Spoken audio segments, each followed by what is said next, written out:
안녕하십니까. 신상하게 민주국민 제42회. 오늘은 아, 충청도의 인구가 증가하고 있죠. 충청권 인구 증가에 따른 선거구 조정에 대해서 말씀을 드리겠습니다. 신상하게 민주국민 제42회 가 되겠습니다. 투표율이 높으면 야당이 유리하고 낮으면은 여당이 유리하다라는 사우스 코리아의 그 선거의 그 기본 공식화된 공식이 깨지기 시작했죠. 충청권의 인구가 처음으로 호남권을 앞질렀습니다. 지난 5월 주민등록 인구 기준으로 충청권의 인구는 525만 136명, 호남권은 524만 9,728명으로 충청권이 408명이 더 많았습니다. 8월엔 충청권이 525만 9,841명으로 호남권의 그 524만 9,747명보다 석 달 만에 격차가 1,094명으로 벌어졌지요. 그러다가 지난달 12일 기준으로 526만 여만 명으로 호남 인구 525만여 명보다 약 17,000명이 더 많아졌습니다. 호남권 인구가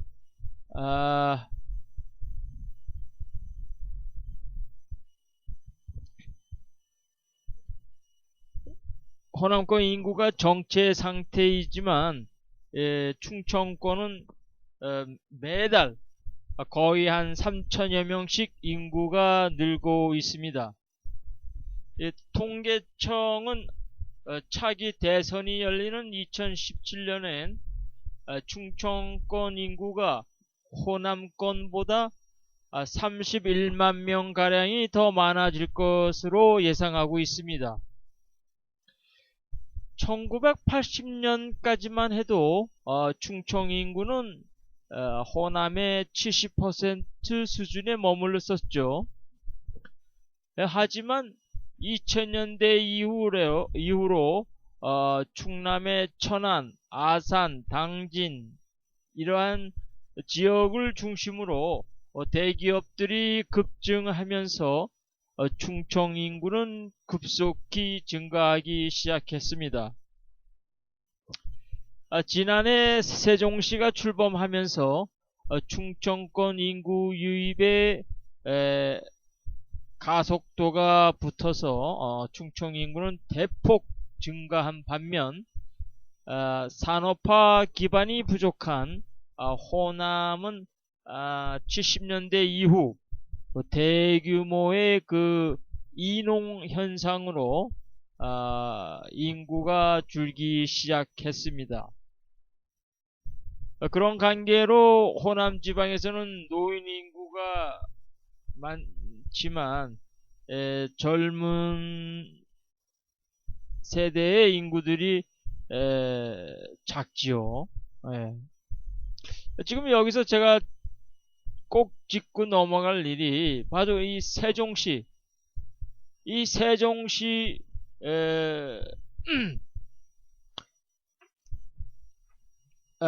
수도를 세종시로 이전해야 된다고 처음 제시한 분이 그 노무현 대통령 아니겠습니까?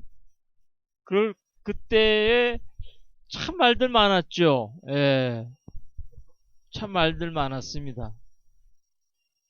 그러나 보십시오. 결국에는 세종시로 이전하지 않았습니까? 관공서가 이제 많이들 이전을 했지요. 참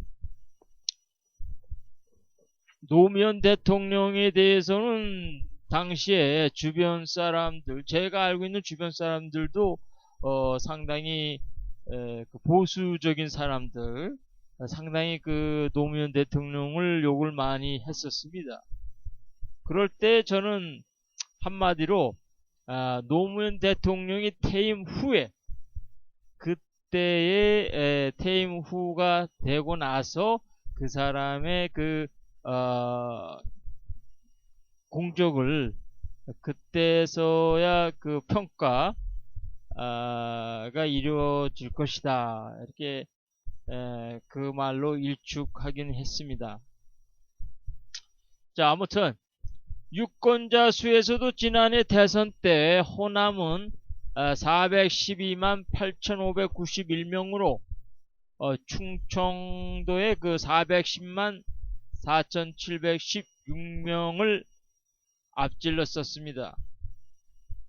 19세 이상 주민등록 인구수가 충청권이 호남권보다 점차 많아질 것으로 예상되고 있으며, 이 때문에 이시종 충북지사는 영호남 중심의 지방 구도가 이젠 영충호, 영남, 충청, 호남 이런 식으로 중심이 바뀌었다고 말했습니다.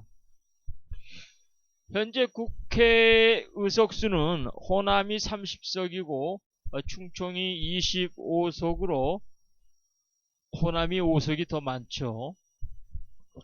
향후 선거구 조정 협상에서 충청권은 이 같은 인구 변화를 근거로 더 많은 의석수를 요구할 것입니다.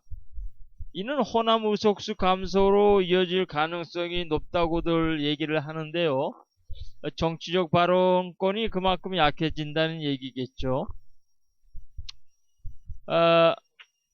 중앙대 손병건 정치학 교수는 박근혜 대통령이 세종시 원안을 고수했던 것은 충청의 전략적 가치를 내다봤기 때문이다.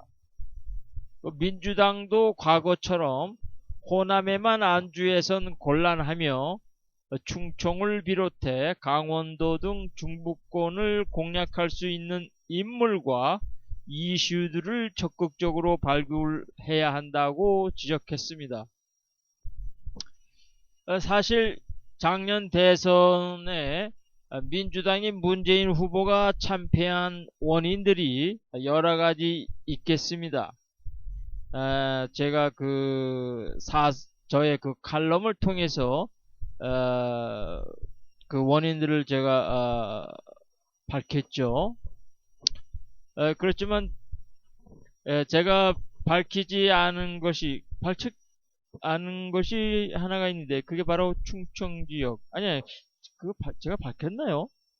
제가 기억이 안 납니다만. 하여튼 그 중에 하나가 바로 이 충청지역을 홀대했다는 것입니다. 박근혜 대통령이 대선 중에 3번을 방문했다면 문재인 후보는 한 번에 그쳤다는 것입니다. 제가 대선 중간에, 대선 시기에 내내 참 문재인 후보가 충청권을 방문하는 것이 그렇게 발걸음이 작은 거에 대해서 상당히 문재인 후보 측의 스키머라고 할 수 있는 그런 뭐라 그러죠? 이게 책사, 그런 사람이 왜 충청권을 저렇게 홀대하는지 참 속으로 많이 답답하고 속이 많이 탔었습니다. 아직도 필자는 이해 못하는 것이 바로 이 부분이에요. 왜 충청권을 공들이지 못하였는가 말입니다. 그 유경수 여사의 고향이어서 포기를 했나요? 그렇다면 어리석은 것이죠. 아무튼 이제 충청도가 부상하여 정치권에 상당한 영향을 미칠 것은 자명한 사실입니다. 충남, 충북, 대전, 세종시 등 이 충청권이 지방선거의 판세를 좌우할 핵심 지역으로 꼽히고 있다는 것이죠.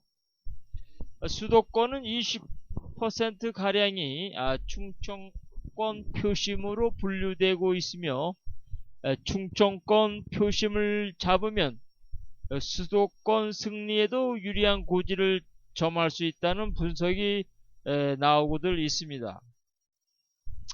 그래서 벌써부터 충청권 의원 10여 명이 지난번에 그 기자회견을 했지요. 선거구 국회의원 종족수 조정과 선거구 획정위원회 개선, 정계특위 구성을 해서 논의하자고 말했죠. 지금의 그 선거구는 평등권을 침해한다며 주장하고 나섰었습니다. 이러한 현상에 대해 강주 지역에 기반을 두고 민주당에서 무소속으로 있는 박주선 의원은 우선 헌법재판소나 우리 공직선거법상 선거구를 획정해서 국회의석을 배정하는 기준이 그 지역구 인구수를 기준으로 하기 때문에 충청 인구가 늘어났고 지금 현재도 다른 지역과 비교해 보면 상대적으로 국회의원 1인당 지역 인구수가 좀 많은 편에 속하기 때문에 합리적인 조정을 해달라는 이야기는 이번뿐만 아니고 옛날부터 그 주장이 있었다고 하며 호남 인구보다도 충청 인구가 많다라고 자꾸 호남을 기준으로 이야기를 하고 있는 것에 대해 지금 인구만을 가지고 선거구 획정, 다시 말하면 국회의원 수를 정한 것이 아니고 지역 대표성도 있고 특히나 중요한 것은 인구의 비례성이라는 것이 표 등가성 때문에 제기된 문제라며 사실 이 표 등가성은 선거를 하는 유권자, 즉 선거인에게 적용되는 이야기지 선거권이 없는 일반 유권자, 일반 국민에게는 적용이 안 되는 이야기라는 것입니다. 그는 또 말하기를 만 19세 이상만 선거권이 있기 때문에 선거를 하는 사람의 경우에 표 등가성을 이야기를 해야지 총 인구가 문제가 아니라 유권자 수로 따져야 한다며 그렇기 때문에 호남 같은 경우에는 상대적으로 지역이 낙후되어 있고 지역이 균형 발전 차원에서 피해를 많이 받던 지역이기 때문에 노인 인구는 급상승하고 있지만 젊은 인구는 없다면서 그래서 인구의 약 80%가 전부 유권자라고 합니다. 그래서 표 등가성을 이야기를 하려면 사실 호남이 지금 현재 피해를 보고 있다면서 유권자 대비로 의석수를 따지면 호남이 오히려 적다라고 말했습니다.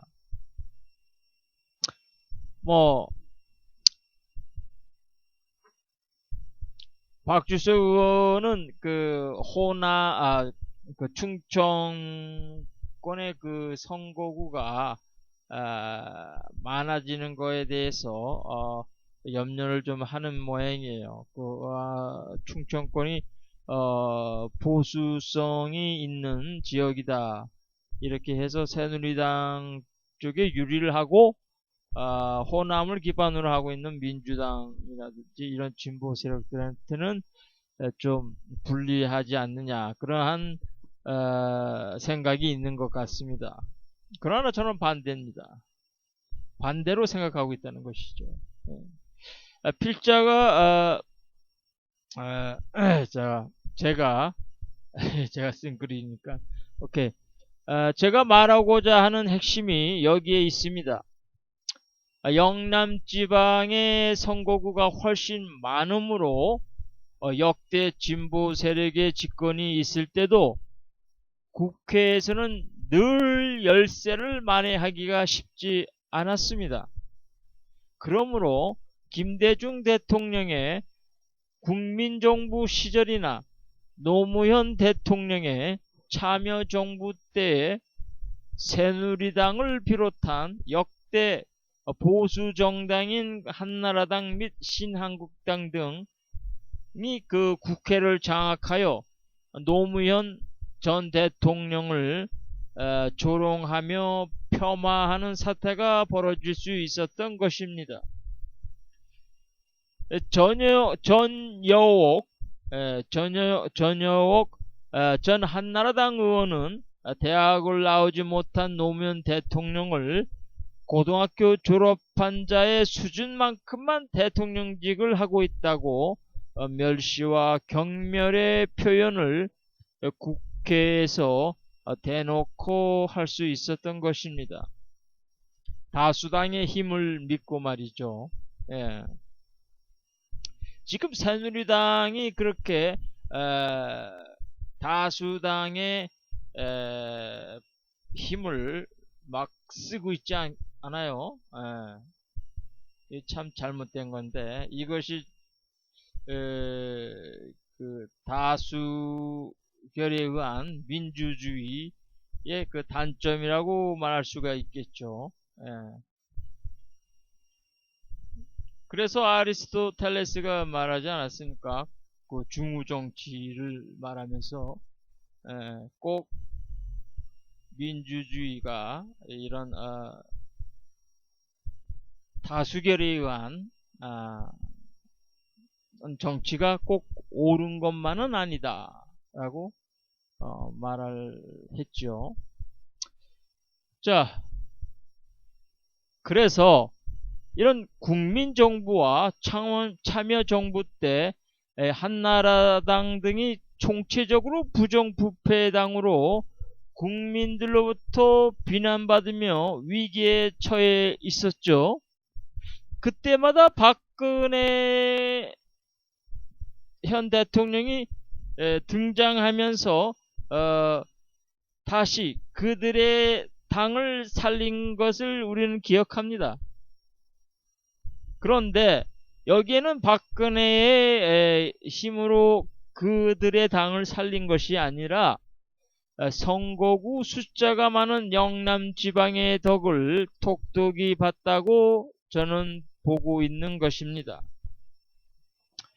그렇기 때문에 김대중 대통령 때 인구조사를 실시하면서 이 선거구 조정도 했어야 했는데, 이른바 그 정치 용어로 게리맨더링이라고 하죠.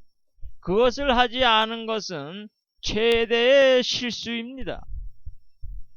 제가 이 말을 자꾸 누차 얘기하게 되는데 정말로 큰 실수를 했거든요. 예. 미국에서도 공화당이 그 게리맨더링을 많이 이용하거든요. 예. 자, 이거 참, 왜냐, 앞으로도 2017년에 만약에 그 진보 세력의 당 후보가 대선에 승리하여서 집권을 하게 되면 반드시 이 선거구 조정을 해야 합니다. 예. 게리맨더링을 해야 한다는 거예요. 예. 그렇지 않고서는 앞으로 제가 지금 말씀드리겠습니다만. 자, 그러니 진보 세력의 당이 집권을 해도 입법 국회에서 늘 열세이므로 이를 제대로 해나가기가 쉽지가 않습니다. 그렇기 때문에 노무현 대통령께서도 당시에 한나라당과 연정을 하자, 그런 말이 왜 나왔겠어요? 뭐 일을 하고 싶어도, 일을 뭘 하려 해도 국회에서 발목을 잡고 있는데, 뭐 어떤 사람은 노무현 대통령을 좀 욕을 많이 하는 사람도 있습니다만, 그 연정, 그분이 왜 그 말을 했겠느냐 이겁니다. 하여튼 보수 세력의 당이 집권할 시에는 행정부와 입법 국회를 장악하여 그 힘으로 이 사법부를 지금 내시로 전락하게 하는 행태를 보이고 있지 않아요. 예. 충청도의 인구 증가는 어느 면에서는 정치 구도적 상황에 따른 긍정적인 면이 있다고 볼 수 있겠습니다. 즉 영남의 일방적 독주를 막아낼 키로 작용할 수가 있기 때문이죠. 작년 총선 전에 새누리당의 제시로 10% 석비율제를 거부한 민주당을 나는 아직도 이해를 못하고 있습니다. 그 선거제도는 영남 지방을 바탕으로 한 새누리당의 국회 장악을 막아낼 수 있는 좋은 제도인데요. 민주당 입장으로서는 손해볼 것이 없는데 왜 그랬을까요? 그 당시에 통합진보당, 그렇죠? 통합진보당과 그 연대, 그 총선 전에 그 총선을 작년 4월에 그 총선을 연대에 하려는 생각이 민주당이 있었죠. 그리고 그렇게 해야 한다는 목소리가 있었습니다. 예. 그래서 그 당시에 대표 의원이었던 한명숙 의원께서 진보당과 연대하는 것을 크게 생각하고 있었기 때문에 이것을 거부한 것이죠. 그러나 잘못한 것이었습니다. 아주 잘못한 거죠. 그 작년 4월 총선 전에 제가 민주당의 그 사이트에 들어가서 제가 글을 남겼죠. 절대로 작년 4월 총선 때 절대로 작은 당과 연대할 필요가 없다. 연대해서도 안 된다. 그러나 내 말을 듣지 않고 뭐 보지를 못했는지 어쨌는지 모르겠습니다만 않고 했어요. 예. 그래서 10% 석비율제를 거부하고, 그리고서는 자기네 그 양당 체제로 갈 수 있는 그 민주당의 그 지명도 이런 것이 크게 국민들로부터 그 인지도라든지 지명도가 이렇게 더 부각될 수 있는, 그 미국의 공화당 민주당처럼 그렇게 양당제화 할 수 있는 좋은 기회를 놓쳤죠. 그런데 이제 와서 통합진보당을 또 쳐내려고 그래요. 그것도 잘못된 거죠. 이미 그렇게 됐으면 이제는 앞으로 통합진보당과 함께 가야 됩니다. 예, 그래야 민주당이 또 생명력을 가지고 살아갈 수가 있거든요. 지금 민주당이 국민들로부터 많은 그 지지율이 떨어지고 외면당하고 있는 거 왜 그러겠습니까? 잘 생각해야 됩니다. 예. 민주당 역시 국민을 생각하기보다 자기네 당을 위한 것이 첫 번째로 챙기려는 것을 보는 것 같습니다. 이제 염려되는 것은 이인재를 비롯한 그 충청권의 기수로 나서려고 충청도를 기반으로 당선된 국회의원들이 또 하나의 지역주의적 당이 출현하지 않을까 걱정이 되는 것은 단순한 우려일까요? 과거 삼김시대처럼 말입니다. 감사합니다. 신상하게 민주국민 제42회 충청권의 인구 증가에 따른 선거 구정에 대해서 말씀드렸습니다. 고맙습니다. 안녕히 계십시오.